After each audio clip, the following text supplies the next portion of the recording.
my colleague Mr. Matenja to respond into the question of the freshwater and plantations.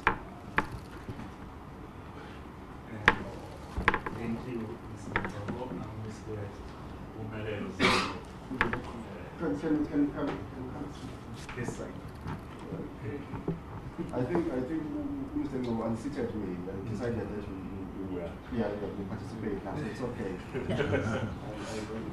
Okay, so the report of 2004 was published in 2007.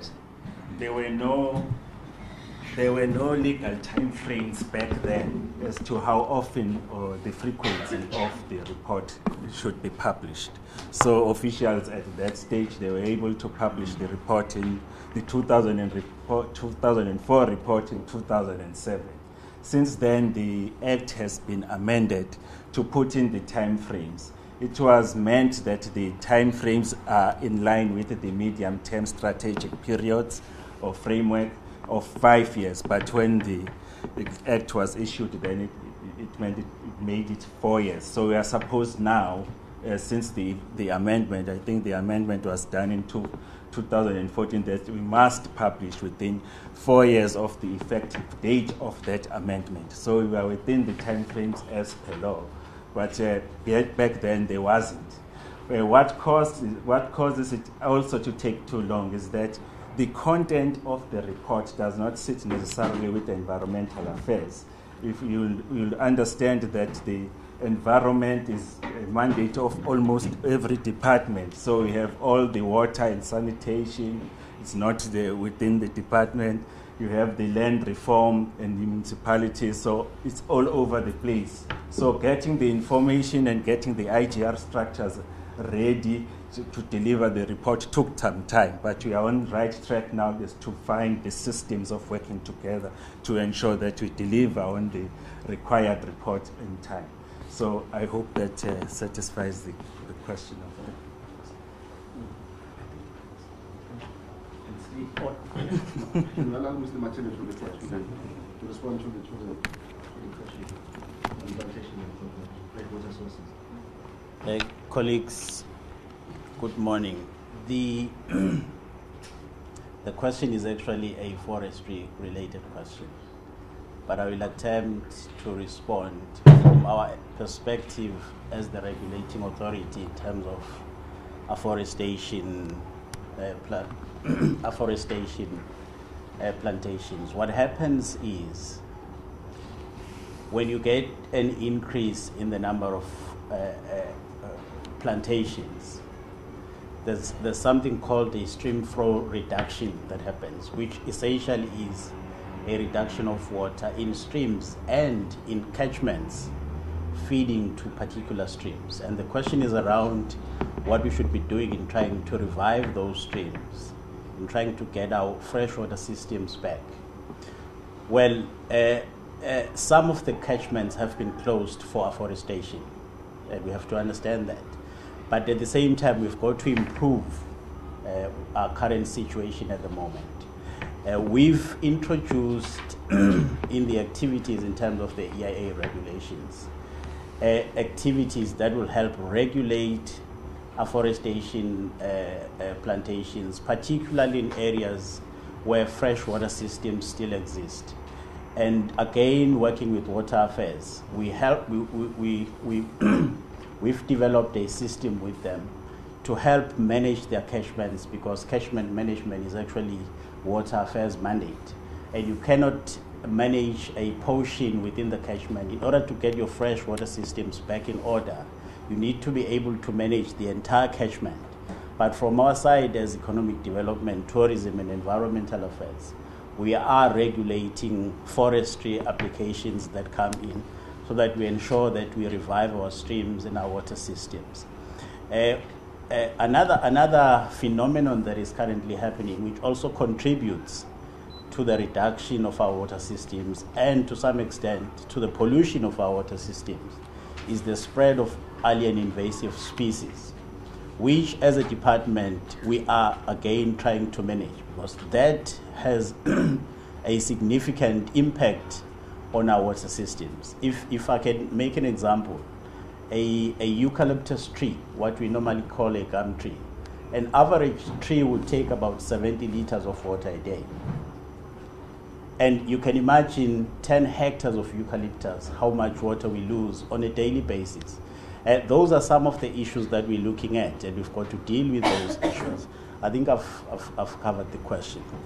Perhaps to add on the air quality question that was asked by Ms. Commander earlier on, Mr. Ngobo was correct in saying we've identified hotspots in terms of air quality in the province. But the severity of the air quality in the province is determined by the pollution sources that exist in certain areas. Take Durban North, Durban South Basin, for example. You've got your heavy industrial development there, and you expect certain pollutants to be coming out of those heavy industries there. And when you compare that to Escort and to some extent Newcastle, the pollution sources are different from what you have in Durban South Basin. So the severity is not very easy to quantify because you've got different pollution sources with different pollutants. But as a matter of fact, the air quality status, particularly for the areas that have been identified as hotspots, has decreased and is continuing to deteriorate. And it is exactly what we are trying to address by developing the provincial air quality management plan. And then we will devolve that to district management plan to see if we can't manage that. At the moment, we've got air quality stations that we're using to monitor pollutants in strategic areas, Durban being one, Richards Bay, Newcastle, Escort. But that is not giving us enough information. I think after we've completed the air quality management plan for the province and the district, we should be able to come up with a comprehensive report on the status of air quality in the province. Thanks. Thank you very much.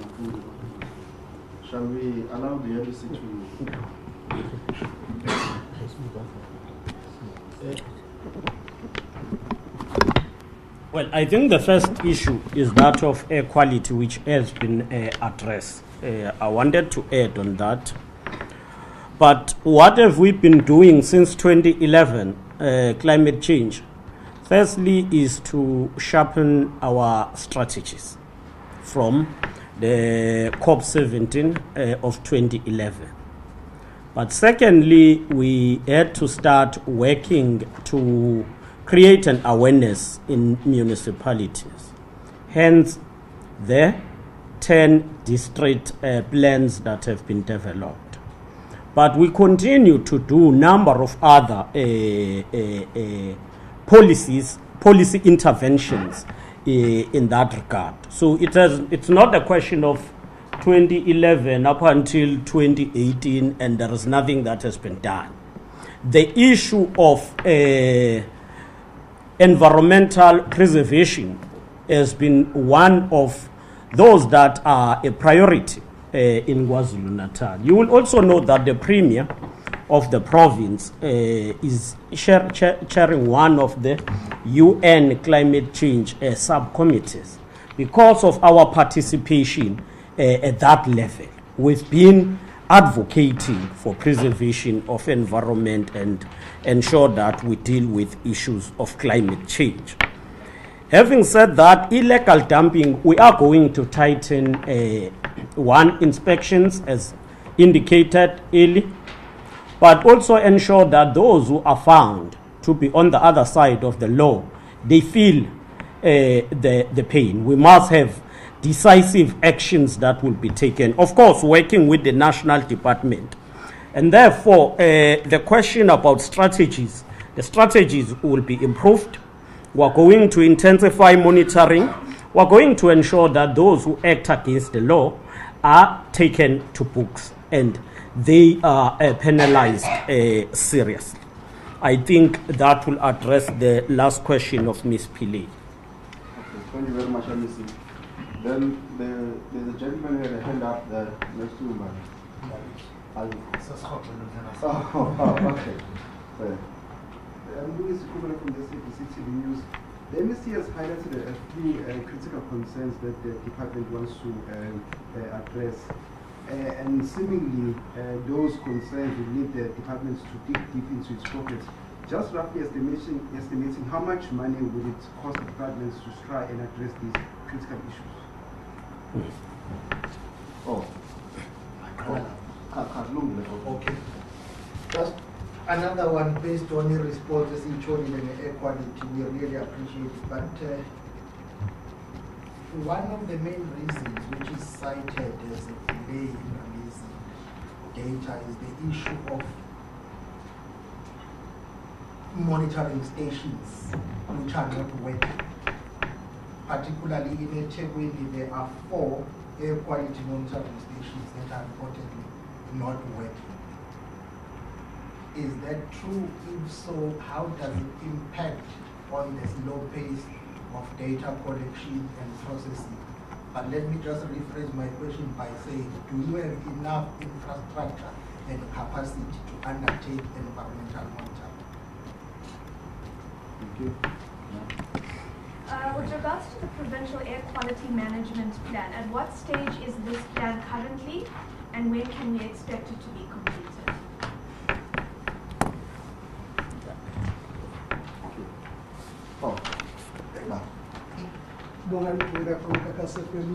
Just want to hear or understand what's motive is then is to make sure that as much as we appreciate the industrial development and urban development, but what motive is there to make sure that there's balance, that's natural habitat that doesn't get much affected as well as vegetation.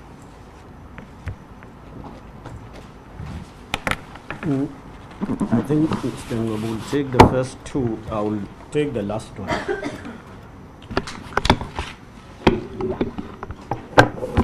I think with regard to the issue of the monitoring station, Mr. Koke, I'll answer your question by referring to the last aspect of the question of where you're saying, we're asking whether the department feels that there is enough infrastructure for air quality monitoring. We agree as the department that currently there is not enough infrastructure, which is why, among other things, we are coming up with the strategies that would be outlined in the air quality management plan for the province. And some of the districts have already identified this, and there is now going to be engagement for ensuring that these monitoring stations are increased, especially in areas that have been identified as hotspot, and also those areas that are increasingly becoming challenges. With regard to the air quality management plan, there was a question as to where the stage is now.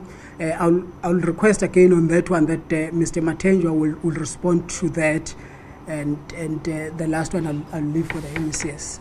Yes, said. I think we're going to relocate you permanently. In response to the air quality management plan, we had planned to start developing it as from last year, but unfortunately we had a few administrative challenges and we couldn't. But we've scheduled to start with the process in June this year, which will run for about 1.5 to 2 years. We hope before the end of 2020 we will have had a comprehensive air quality management plan in place. Regarding the air quality stations that are presumed not to be working, it's not absolutely true that the stations are not working. At some point we had challenges in terms of maintenance. Remember, the instruments that are used to monitor air quality are very sophisticated and they require a high level of maintenance. So at some point we had challenges in terms of maintenance, which we've now sorted. We don't have a problem at the moment. And adding to that, we have planned to put more stations because of the location of the current stations. Remember, you monitor air quality in terms of the wind directions from the pollution sources. So we've not covered adequately the direction of the wind from the pollution sources.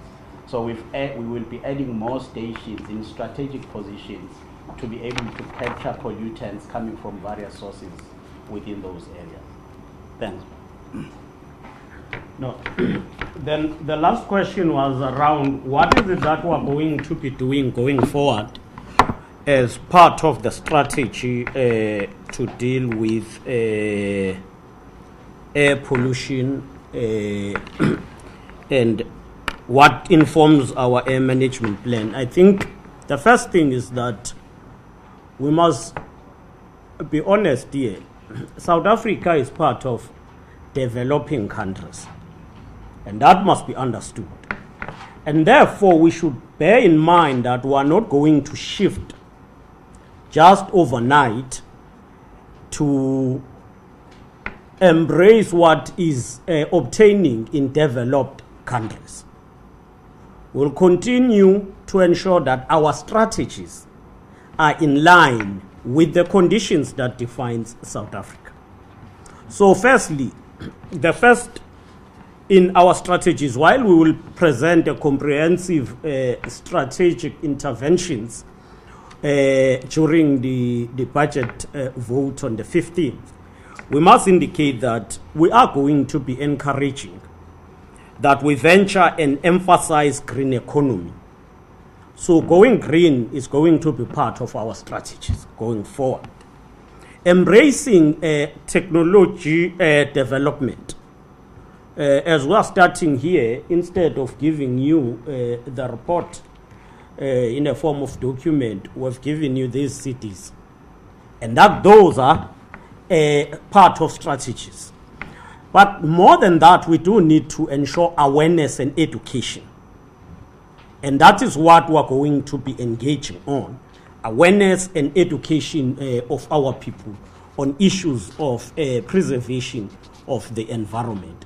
So it is important that we make the people of KwaZulu Natal understand, especially because what is happening now and the manner in which we relate with the environment today has more impact for future generations than us who are living now. Now, we have to ensure that we look on that and balance. So creating awareness and educating the society will be part of the pillars of our strategy going forward. Thank you. Okay. Let me see, there's one question I think on the funding of the solutions that were advanced in the report. Yeah, that one will be specific because you are talking now, we are at the end of the financial year, and on the 15th, we will present the full allocation to all programs and sub-programs in the department.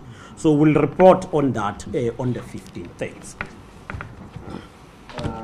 Colleagues, thank you very much. I think that brings to an end our press conference. The principals, including the senior managers, are available for one-on-one engagements or interviews with members of the league. But again, we thank you very much for taking time out to be part of this press conference. Thank you very much.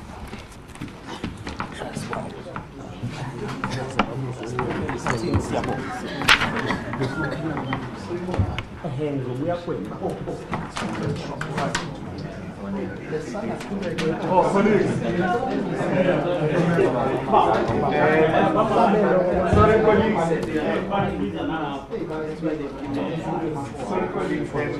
there is lunch we canteen.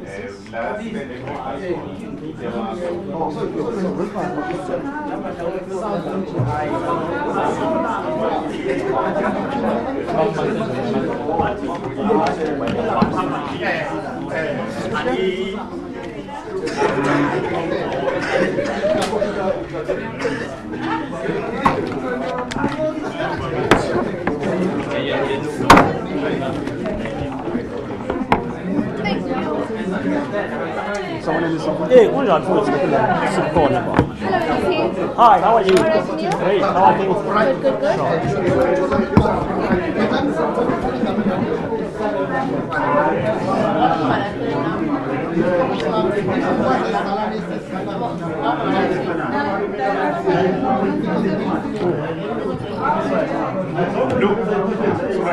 Nijani, sikhona.